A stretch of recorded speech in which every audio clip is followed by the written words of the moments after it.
Hey guys, I hope you're doing well. I want to show you a video of how I converted a 2D image to a 3D STL so I could print it. So this is a picture I took at a big box store, and we're using Paint 3D, which is free in Windows, and we're going to do Magic Select and drag our corners because all we want is this tombstone. We could even drag it in further, but I want the whole tombstone. I'm highlighting those areas because they've been excluded by the wizard, but now we're going to click done and it's going to allow us to move this thing around. So we'll copy that to our clipboard and open another copy of Paint 3D, paste it in there, and we're going to crop the image now. Go ahead and save the image to a location wherever you want. I've been through this process before, so you're going to see some of these prompts about overwriting it. Now we're going to open Picture Express. It's a free tool online, and what I want to do is change this image, remove the color as much as possible to make it black and white. You can click the black and white icon at the top, and it'll do this for you, or you could just use saturation. But either way, play with some of the settings a little bit, and then we're going to get to the point once we have the image where we like it, we're going to save it to our computer. Doing that here, again, overwriting the image. You don't need to log in for that. This is kind of the free version. Then we're going to go into our slicer software, and I'm using Creality Print. You can see, again, I've already been through this. I'll go find the picture that is now as much black and white as possible, and just using the default settings, I want to show you how this works. So we've opened that image, and it is now three-dimensional. Well, there's some things about it that I don't really care for. It's very flat, for one, and when you start dealing with this thing in Blender, it doesn't really pop. So we're going to go ahead and get rid of it. We're going to import it again, but we're going to tweak our settings.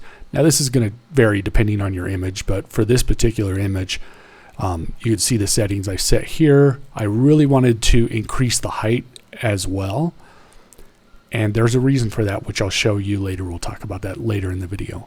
So now we have the image. It's much taller, but it looks terrible, which is okay. We kind of want it to look terrible at this stage. So now we'll go ahead and save the STL. And we are going to go into Blender. Now we're going to import the STL.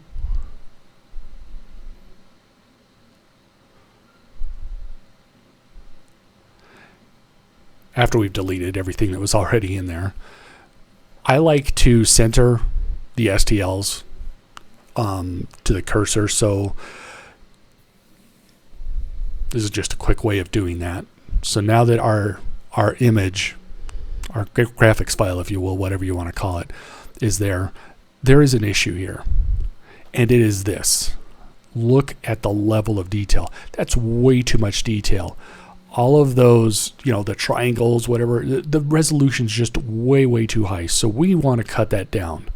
Now I'm going to do this again later in the video, so but just to show you, and this can take a while depending on your hardware, I'm going to decimate this, and I'll start with a smaller setting and see how it behaves. But 2.5 million is way too many triangles or whatever vertexes.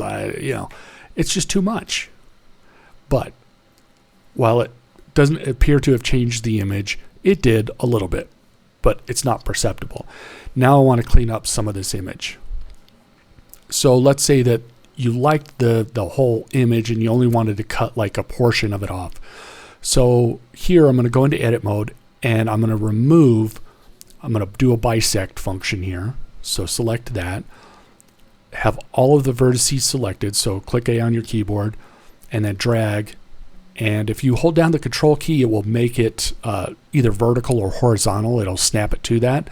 And we're going to fill and then clear either the inner or the outer. Which part of the image do you want to remove? So here we remove the inner, but we've created a problem. Now we have a giant hole.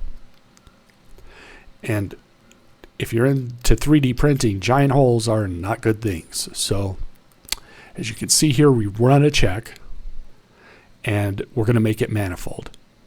And voila. Now the hole appears to have been filled. Let's double check. And indeed, the hole is filled. Now everything is 0. We have manifold edges, which is what we want. So again, I just cut off a portion there to kind of show you what that would look like. But that's not the meat and potatoes. We have all this other stuff that's on this image that we do not want. The only thing that I want are the letters and all of the stuff there at the bottom, those little tiny peaks and valleys that are, all the stuff that's like below the halfway point. I don't want any of that. It's garbage. But there's still too many of these. So we're going to decimate again, and we're going to go 0.5. Now we're at 1 million plus. We'll go ahead and apply it. And, it still looks pretty good. So let's do it again. 0.5. Watch that number down there. Now we're at 600,000. Let's go ahead and apply that. Now this is going to make it run better for you. So now what I want to do is I want to slice this thing horizontally to where I'm only getting the letters. So all the crap at the bottom, again, we don't want it. So using the bisect tool, we're going to select all the vertices. We're going to draw that line. We're going to fill and clear inner. Now we have letters, right? Look at that. That's pretty cool. Now I sped this up. I'm cleaning up some of the stuff that lingers, some of those little mountain peaks, if you will, that are too tall. But this is not our finished product quite yet. This is the meat and potatoes right here. Going to go back into object mode. Now we're going to add a cube because we want this to be a cutout. We want the letters to be recessed. So I've added a cube, and I'm going to resize it. And I'm going to move some stuff around a little bit here. This is fast forwarded, but it's double speed, so you can kind of see. But now we've hidden the letters. This is just kind of this is not my final version, if you will, but we could see, yeah, dimensionally it looks like everything fits in there. We're going to hide that cube because it's the size we want. And this is where it gets fun. We're going to mirror Z global. And now we flipped this thing. Now it's like a carving tool. In my mind, this is like the chisel, right? So we're going to move it up because we want it to be above our cube, bring our cube back, and now we're going to take our letters, slide them back down. Take them down. I'm going to zoom in here because I really want to get the most impact I can and get it as close as I can as I feel comfortable to where I'm like, yeah, I'm getting what I really want here. And then this is the fun part. We're going to Boolean on the cube and we're going to remove those letters. Apply that. And then we're going to get rid of the letters themselves. Don't be afraid because check it out. That's awesome. Now, I put I've saved that STL. Now I've brought it back into Blender. Now this is where I did clean this up and modified mine a little bit. Obviously it's not a square. So this is close to my finished product, but this is something now when I'm printing these, I like to print the angle at like a little bit less than 45 degrees. And I saw somebody doing this and I was like, that can't work.